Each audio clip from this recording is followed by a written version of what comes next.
1 रुपया लो लेकिन समाज के बीच में जाइए। सबसे बड़ी बात होती है अगर समाज के पैसे से आप कार्यक्रम करते हैं और समाज के बीच में जाके पैसा मांगते हैं तो समाज आपसे सवाल करता है और आपके पास अगर सही जवाब है तो समाज पैसा देता है। तो उससे समाज का भरोसा भी बढ़ता है और समाज से पैसे लेकर ही सामाजिक कार्यक्रम करने चाहिए। किसी व्यक्ति विशेष के पैसे से अगर सामाजिक काम करते हैं तो वो समाज कभी तैयार नहीं हो सकता। मतलब ये देखिए कि जो तथागत बुद्ध का ज्ञान है, जो हमारे महापुरुषों का ज्ञान है, उसको कैसे दुश्मनों ने दूषित किया है, उसको गोबर बताया गया है।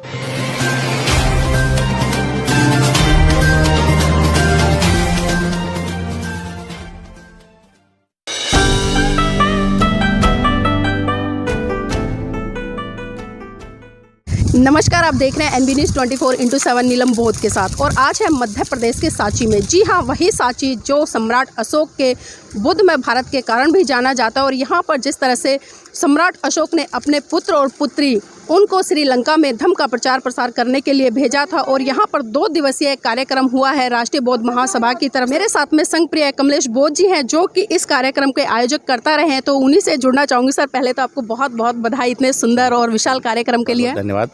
सबसे पहले आपका भी धन्यवाद क्योंकि आप दिल्ली से यहाँ चलकर आए हैं। सर, जानना चाहूँगी इतना भव्य कार्यक्रम जो हुआ है उसमें किस तरह की कठिनाइयाँ आई और इस तरह का कार्यक्रम करने के लिए कहाँ से प्रेरणा मिली? ये जो कार्यक्रम है इसकी प्रेरणा के संबंध में अगर मैं बात करूं तो हमारे जो नेतृत्वकर्ता राष्ट्रीय बौद्ध महासभा के राष्ट्रीय अध्यक्ष माननीय धर्मप्रकाश भारती साहब हैं, उनका स्पष्ट विजन है और स्पष्ट उनका संदेश है कि हमें भारत को बौद्धमय बनाना है और इस बहुजन समाज को एक स्थापित करना है जिससे हमारी संस्कृति स्थापित हो और हम बहुजनों का इस देश में राज हो। और समस्याओं को लेके जो आपने प्रश्न किया है तो वास्तव में किसी नए स्थान पर समस्या तो होती है। सांची में मुझे लगता है कि इतिहास में पहला ऐसा कार्यक्रम हुआ है जो किसी संगठन ने, बौद्धिस्ट संगठन ने अपने बैनर पर किया है। तो यहाँ पर जो आसपास का क्लाइमेट है वो बुद्धमय नहीं है, सिर्फ टूरिस्ट स्थान है और बाहर के लोग आते हैं और चले जाते हैं। लेकिन यहाँ पर यहाँ की जो लोकल लोग हैं वो बिल्कुल भी बुद्धिज़्म को ज़्यादा नहीं समझते हैं। उनसे अगर इन स्तूपों के बारे में पूछा जाए, इसका इतिहास पूछा जाए तो वो इसके बारे में कुछ भी नहीं जानते हैं।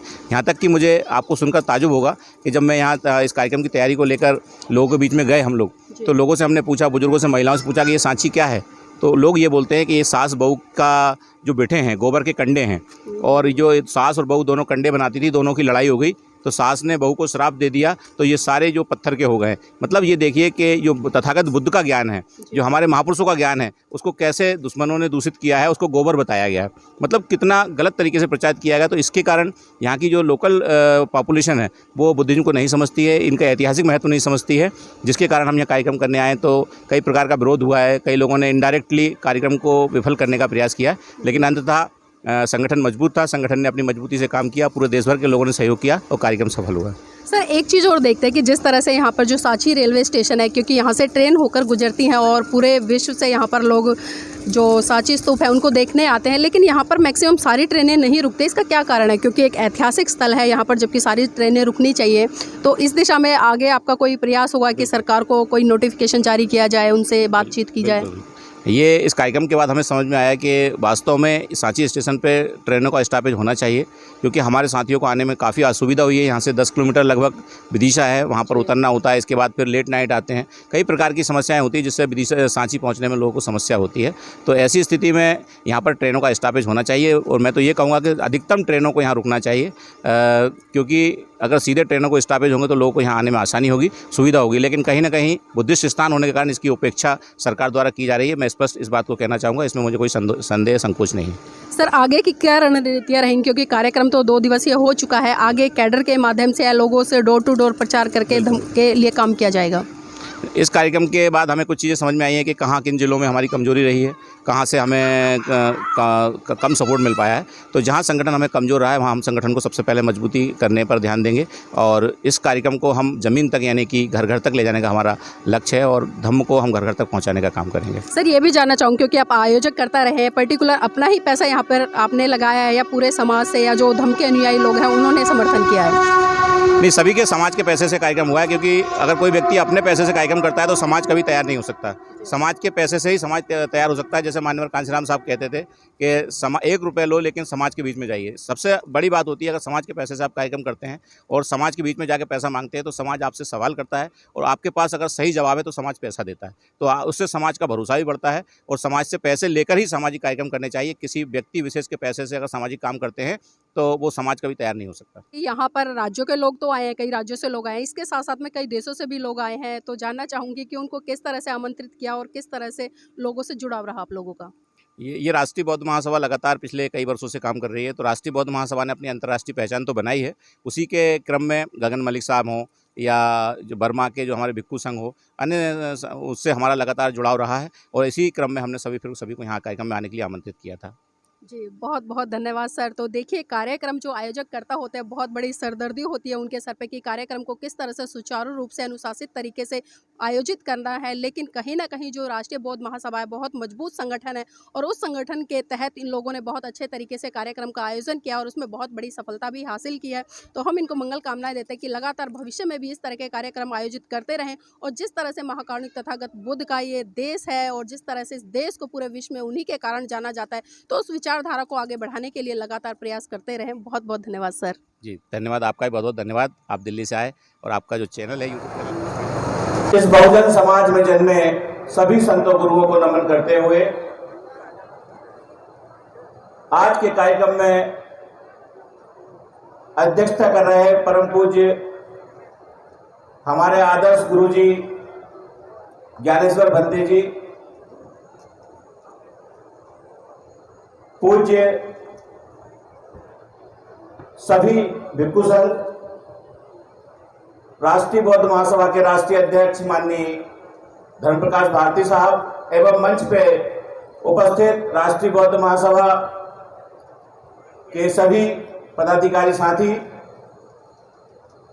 सभी को मेरा सादर जय भीम नमो बुद्धाय एवं भिक्खु संघ को वंदनामि। सम्मानित साथियों, जैसा कि आपको पता है और आपने सांची आने के बाद कुछ चीजें महसूस की हैं कि सांची में ये कार्यक्रम क्यों किया जा रहा है। आज सुबह से कई साथियों के फोन आ रहे थे कि यहां हमें एंट्री नहीं मिल रही है, यहां पर टिकट लग रहा है और टिकट केवल उपासकों का नहीं, भिक्खु संघ का भी लग रहा है। दुनिया में एकमात्र बौद्धिस्टों पर टैक्स लगता है। हम जब लगातार सांची में आते रहे और हमने ये महसूस किया, राष्ट्रीय बौद्ध महासभा के राष्ट्रीय अध्यक्ष जी ने भी यह महसूस किया और पूरी राष्ट्रीय बौद्ध महासभा ने यह महसूस किया कि सांची ही नहीं, पूरे भारत के जितने भी बुद्धिस्ट स्थान हैं, यहां पर हमारे लोगों का, बौद्धों का कहीं भी कोई नेतृत्व प्रतिनिधित्व नहीं है। कहीं ना कहीं इस पूरी व्यवस्था है वो अन्य लोगों के हाथ में है। वो हमारे उपासकों को तो छोड़िए, हमारे गुरु, हमारे भिक्खु संघ को भी अपमानित करने में पीछे नहीं रहते हैं। कहीं ना कहीं ऐसी स्थिति तक निर्मित हो जाती है। जब ये स्थिति देखी तो हमने सोचा कि क्यों ना राष्ट्रीय बौद्ध महासभा का अधिवेशन सांची में किया जाए और सांची में ये धम्म संगति होगी और पूरे देश के उपासक उपासिकाएं एवं भिक्खु संघ यहाँ आएंगे तो निश्चित यहाँ की जो समस्या है उससे वो अवगत होंगे। और जब संगति होती है, समाज एक साथ बैठता है और समाज एक साथ बैठकर चिंतन मनन और मंथन करता है तो दुनिया में ऐसी कोई समस्या नहीं है जिसका हल नहीं किया जा सकता है। और हल होगा जब समाज एक साथ बैठकर चिंतन मंथन करेगा। पर जैसा हमने सोचा यह संगति हो, लगातार कोविड और कोरोना जैसे लोग कहते हैं कि अवसर में आपदा, वो अवसर हमारे लिए आपदा के कारण हम परेशान, लगातार 2 साल से इस कार्यक्रम को यहां करने के लिए हम प्रयासरत थे। पहले हम 5-6 फरवरी को बाबा साहब अम्बेडकर के आगमन की तिथि पर यह कार्यक्रम करना चाहते थे, पर कोविड बीच में आ गया, हम नहीं कर पाए। फिर दोबारा हमने प्रयास किया कि 5-6 फरवरी 2022 को इस कार्यक्रम को उसी तिथि पर करेंगे, पर फिर कोविड आ गया। फिर हम 5-6 फरवरी निर्धारित तिथि को यह कार्यक्रम नहीं कर पाए।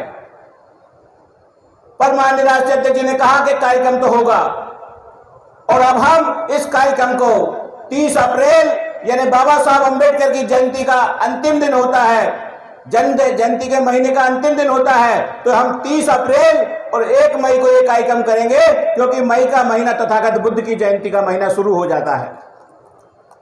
और दूसरा महत्वपूर्ण बात यह है कि आज मजदूर दिवस है और बौद्धों की संस्कृति में मजदूरों का बड़ा महत्व है। श्रमण संस्कृति में श्रम करके खाने वालों का बड़ा महत्व है, और जो लोग श्रम करके खाते हैं उन्हें यह पता नहीं है कि बौद्धों की संस्कृति श्रम करके खाने वालों की संस्कृति है, लूटपाट करके खाने वालों की संस्कृति नहीं है। तो हमारे समाज तक इस संदेश और एक मैसेज देकर हम इस कार्यक्रम का आयोजन करने का उद्देश्य रखे थे, और आज आप सबके सहयोग से ये कार्यक्रम भव्य इस सांची में हो रहा है। और आप लोगों ने खुद सांची की धरती पर आकर यह महसूस किया कि वास्तव में कितनी हमारी समस्याएं हैं। हम बौद्ध अपने आप को कहते हैं, बौद्ध बनना चाहते हैं, बौद्ध दिखना चाहते हैं, लेकिन हमारी विरासतें कहीं ना कहीं दूसरे लोगों के हाथ में कब्जे में है, उन्हें अपने हाथ में लेना है। तो हमें एक साथ होकर, एक मन होकर, एक मत होकर इस आंदोलन को पूरे देश के कोने कोने में, बहुजन समाज ही नहीं, इतना बड़ा पैमाना इस आंदोलन का हमें करना है कि देश का दुश्मन भी इससे प्रभावित होकर हमारे संग में शामिल हो जाए। उस काम के लिए आप सबकी आवश्यकता है, आप सबका योगदान की जरूरत है, और ये काम हम सबको मिलकर करना है। तो ये कार्य बहुत ही महत्वपूर्ण है, हमें गुरुजन को सुनना है। सीनियर बहुत साथी बैठे हैं, तो मैं अपनी बात बहुत ज़्यादा न रखते हुए बस इतना ही कहूँगा, क्योंकि इस कार्यक्रम की जवाबदारी संगठन ने मुझे दी थी, इस कार्यक्रम का संयोजक मुझे बनाया था। तो मैं आप सबका धन्यवाद करते हुए कि आप लोगों ने ये कार्यक्रम को बहुत ही अच्छे से सफल बनाया, तन मन धन से योगदान दिया है। तो इस देश में धर्म और संविधान अलग नहीं है। जब कोई कहे कि संविधान को बचाना है तो हमें इकट्ठा होना है, और कोई कहे कि तथागत बुद्ध के आंदोलन को आगे बढ़ाना है, तब भी हमें उतनी ही ताकत से इकट्ठा होना है। यही फर्क हम अगर जिस दिन अलग अलग करने में, अलग जो कर रहे हैं लोग, उसको एक करने में सफल हो गए, उस दिन इस देश में ना तो कोई संविधान की तरफ उंगली उठाएगा, और भारत को बौद्धमय बनाने से कोई नहीं रोक सकता है। तो मैं यही अपनी बात समाप्त करते हुए सभी मंचासीन अतिथियों का आभार और धन्यवाद करते हुए पूरे सभी साथियों को जय भीम, नमो बुद्धाय, जय भारत।